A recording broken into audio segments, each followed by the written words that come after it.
தாய் தந்தை எப்படி இருக்கணும்?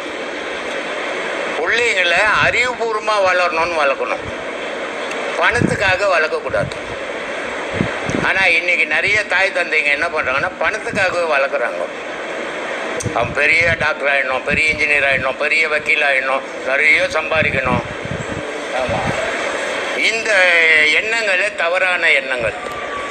நம்ம புள்ள நல்ல திறமசாலியாக இருக்கணும், நல்ல அறிவாளியாக இருக்கணும், பல பேருக்கு உதவி செய்கிறவனாக இருக்கணும்னு தாய் தந்தை நினைக்கணும். அப்படி நினச்சா அந்த பிள்ளைங்க அப்படி வளர்ந்ததுன்னா வேற்றுமை வளராது. ஆனால் நீ வளர்க்கும் போதே பணத்துக்காகவே வளர்த்தீங்கன்னா அதுக்கு வளர்ந்த உடனே பணம் சேர வச்சோடனே தாய் தப்புனா உதாசீனப்படுத்துது. எது சொன்னாலும் பிள்ளைக்காரன் செய்கிறான், குறிப்பிட்ட காலம் வரைக்கும். எதுக்காக செய்கிறான்? அப்பா அம்மான்ற காரணத்துக்காக. அதுக்காக எவனா செய்வானா? அப்பா அம்மாவை கல்லை தச்சு மாட்டியே வச்சுட்டு போடுறான். அதுக்காக செய்யலை, அவங்களுடைய தயவுல நான் வளர்ந்துடணும். அதை அந்த சுயநலத்துக்காக அவன் சொல்கிறதெல்லாம் கேட்குறான். ஆனால் வளர்ந்த உடனே என்ன பண்ணிட்டான்?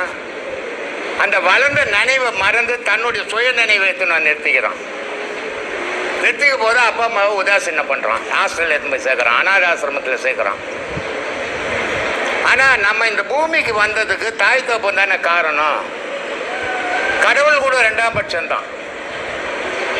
ஆனால் நமக்கு தாய் தப்பம் தான் முக்கியம் அப்படின்ட்டு பிள்ளைங்க நினைக்கிற மாதிரி தாய் தப்பனும் வளர்க்கணும், பிள்ளைங்களும் வளரணும்.